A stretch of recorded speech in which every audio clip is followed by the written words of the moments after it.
So guys, welcome back to my YouTube channel আৰু এটা নতুন ভিডিও সকলো স্বাগতম জনাইছো। আজি আছো আসলে লখিমপুৰ সিভিল হস্পিটেলৰ কেম্পাছৰ ভিতৰত থকা দেখিছে আসাম কেঞ্চাৰ কেয়াৰ ফাউণ্ডেশ্যনৰ আসাম মানে কেঞ্চাৰ কেয়াৰ হস্পিটেলত আছো আৰু ৰিসেন্টলি এখন ইনগ্ৰেচন কৰিছিল আমাৰ প্ৰধানমন্ত্ৰী নৰেন্দ্ৰ মোদী ডাঙৰীয়াই আৰু বলো ভিতৰৰ হস্পিটেলত সোমাই যাও আৰু গুটেখিনি আপুনি জানিব পাব আজি ভিডিওটোত প্লিজ স্কিপ নকৰিব আৰু কেঞ্চাৰ আসলে হৈছে কি আমাৰ গাঁও অঞ্চলত ইমান বেছি কেঞ্চাৰ হৈছে কি কাৰণে বলো আমি জানিবলৈ চেষ্টা কৰিম আমাৰ সুপাৰিনটেণ্ডেণ্ট ছাৰ আছে ছাৰৰ পৰা জানিবলৈ চেষ্টা কৰিম আৰু চাই থাকক ভিডিওটো স্কিপ নকৰিম আৰু গাইজ এইটো হ'ল হস্পিটেলখনৰ ৰিসেপশ্যন আৰু কি ধুনীয়াকৈ তেওঁলোকে ডেকৰেশ্যন কৰি দেখিছে নে কিমান চাফাকৈ ৰাখিছে আৰু বলক আমি কথা পাতিবলৈ চেষ্টা কৰিম তেওঁলোকৰ লগত দাদা এইফালে আছে আৰু ইয়াত বিক্ৰম দা আছে ন আপুনি ইয়াতে পেচেণ্ট কোঅৰ্ডিনেটৰ আচ্ছা পেচেণ্ট কোঅৰ্ডিনেটৰ আপুনি বহুত সহায় কৰিছে এইটো ক্ষেত্ৰত বহুত ধন্যবাদ আপোনাক আৰু হয় হয় বাকী ফেচিলিটি কি আছে ইয়াৰ মেডিকেল ফেচিলিটি কি আছে সেইখিনি ভিতৰত জানিম আমাৰ ডক্টৰ ছাৰ আছে ছাৰৰ পৰা জানিম সেইখিনি আৰু গাইজ এইখন মানে ফাৰ্মাচী যিখন দিছে এইখন টাটা ট্ৰাষ্টৰ পৰা দিছে টাটা ট্ৰাষ্ট আৰু আসাম গভৰ্ণমেণ্টৰ জইন মানে এটা হেৰি কৰি পেলাই এইখন আসাম কেঞ্চাৰ কেয়াৰ ফাউণ্ডেশ্যন খোলা হৈছে আৰু টাটা MG বুলি কোৱা হয় আচলতে মানে ফাৰ্মাচীখনত ইয়াতে অকল কেঞ্চাৰ পেচেণ্টৰ কাৰণে মেডিচিন পায়নে কেঞ্চাৰটো আছে লগতে আৰু বাকীও আমাৰ ইয়াত হয় মানে কেঞ্চাৰ পেচেণ্টৰ কাৰণে প্ৰায়ভাগ মেডিচিন ৰখা হৈছে ইয়াতে ন হয় হয় আৰু কিবা ডিছকাউণ্টটো দিয়ে বোলে ডিছকাউণ্ট আমাৰ মেডিচিনৰ আপোনাৰ আপ টু 20% লৈকে আছে আপ টু 20% কেটেগৰী ৱাইজত আছে যোনবিলাক RX সেইবিলাক আপোনাৰ 20% Okay. আমাৰ কেটেগৰী ৱাইজত আছে আপ টু 20% ওকে বঢ়িয়া থেংক ইউ সো গাইজ এতিয়া আছোঁ আসাম কেঞ্চাৰ কেয়াৰ ফাউণ্ডেশ্যনৰ ইয়াত লখিমপুৰ চিভিল হস্পিটেলত যিখন আমাৰ হস্পিটেল আছে কেঞ্চাৰ কেয়াৰ চ' ডক্টৰ সিদ্ধাংশু ঘোষ ছাৰৰ ওচৰত আছোঁ আমি বৰ্তমান তেখেত এই হস্পিটেলৰ সুপাৰিনটেণ্ডেণ্ট হয় চ' ৱেলকাম ছাৰ थैंक यू सबसे पहले सर मैं ये एक्चुअली मैं ये सुन रहा था मतलब कि कैंसर का जो स्टेजेस है सर ना जो हम सुनता है सर स्टेज 4 में है कोई स्टेज 3 में है सर क्योंकि मेरा मामा जो था मामा में अभी ये दुनिया में नहीं है सर वो भी स्टेज 4 के बाद वो अभी दुनिया में नहीं है सर सो एक्चुअली हम ये गाँव का आदमी को सर मालूम नहीं है कि स्टेजेस क्या है actually sir so actually sir can you please explain to our viewers मतलब ये स्टेजेस सर क्या है मतलब कैंसर का स्टेज क्या है सर मतलब कौन सा स्टेज में सर क्या होता है एक्चुअली सर हाँ कैंसर का स्टेजेस डिपेंड करता है कि वो कितना खतरनाक बन गया अच्छा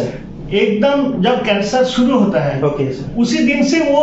उतना खतरनाक नहीं होता है तो उसको हम स्टेज 1 बोलते हैं जो सबसे कम खतरनाक है अच्छा क्योंकि वो अर्ली स्टेज में अगर डिटेक्शन हो जाता है ओके सर मान लीजिए स्टेज 1 अच्छा तो स्टेज 1 में वो सबसे कम खतरनाक होगा ओके तो अर्ली डिटेक्शन अगर उसका ट्रीटमेंट करना हमारे लिए बहुत आसान होता है और वो क्योर होने का चांस बहुत ज्यादा होता है ओके सर लेकिन अगर किसी कारण से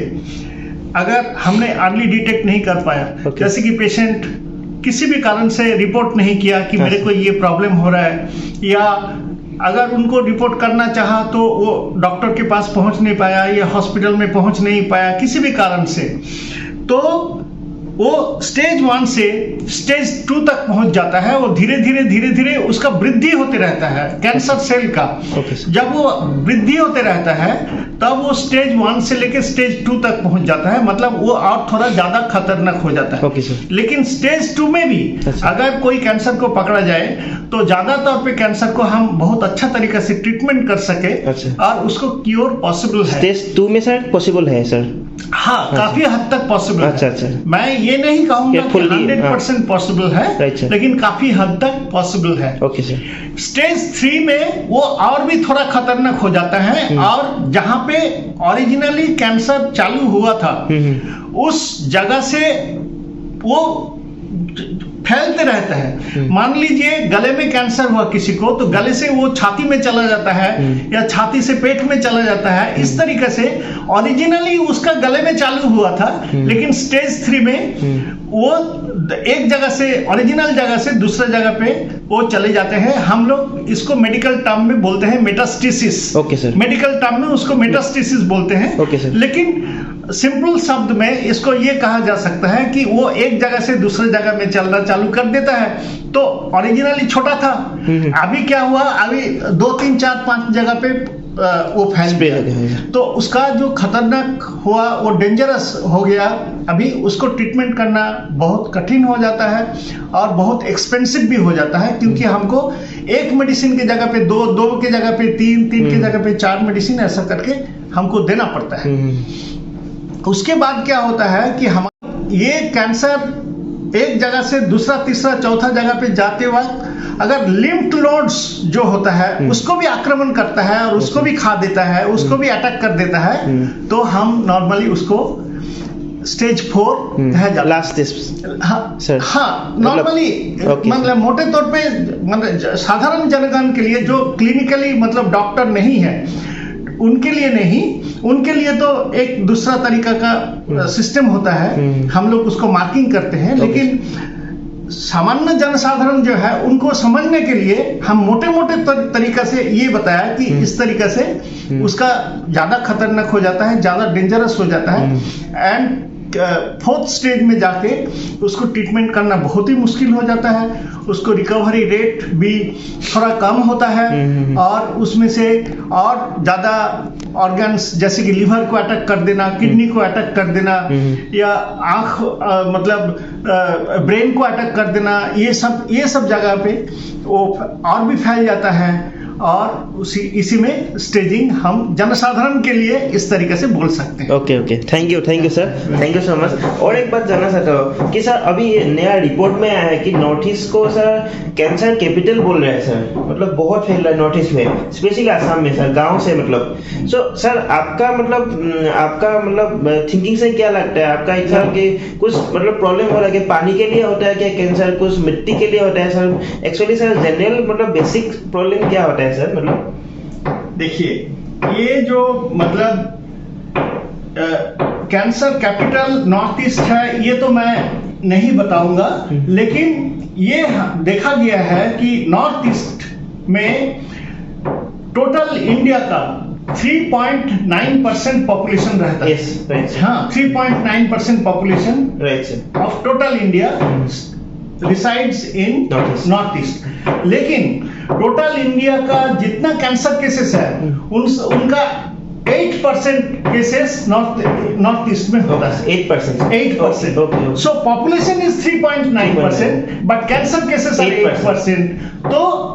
ये हम देख रहे हैं कि प्रिवेलेंस रेट जिसको हम बोलते हैं मतलब कैंसर होने का चांसेस नॉर्थ ईस्ट में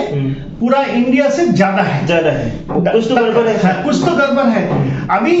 इसमें काफी हम लोगों ने रिसर्च किया है, हमने गांव में घूमा है और देखा है। इसके लिए मूलतः 2-3 चीज को जिम्मेदार हम लोग ठहर सकते हैं। एक है स्मोकिंग एंड टोबाको रिलेटेड, मतलब जो स्मोक करते हैं और ज्यादा से ज्यादा टोबाको और गुआ जिसको सुपारी बोलते हैं, हाँ ये कंटिन्यूअस मुंह के अंदर रखते हैं।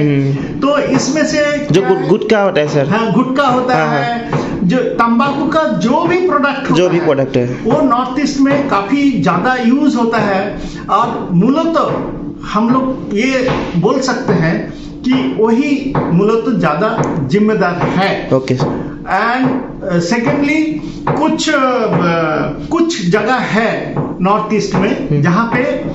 ये बोला जाता है कि पानी के अंदर आर्सेनिक पाया जाता है। Right sir. ऐसा हमने प्रैक्टिकली वो जगह तो जाके हमने देखा नहीं है, लेकिन ऐसा जो different government of India and Assam government का हेल्थ डिपार्टमेंट का जो रिपोर्ट्स आते हैं उसमें बोला जाता है कि इस जगह पे जो पानी आता है उस पानी में आर्सेनिक का मात्रा थोड़ा सा ज्यादा होता है। सो वो आर्सेनिक जो है वो भी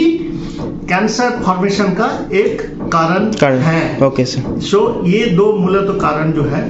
सो हम लोग ये बहुत आसानी से बोल सकते हैं और कॉन्फिडेंट के साथ बोल सकते हैं कि अगर तंबाकू सेवन करना, गुटखा सेवन करना, सिगरेट पीना अगर बंद हो जाए तो कैंसर रेट नॉर्थ ईस्ट में भी बहुत कम हो जाएगा। राइट राइट, बहुत बहुत धन्यवाद। आप इतना बिजी शेड्यूल के बीच में हमको इतना टाइम दिया है सर, और ये आप जो बात बोला है जैसे कि हम लोग को जो दर्शक देख रहा है उन लोग के लिए भी बहुत सर हेल्पफुल होगा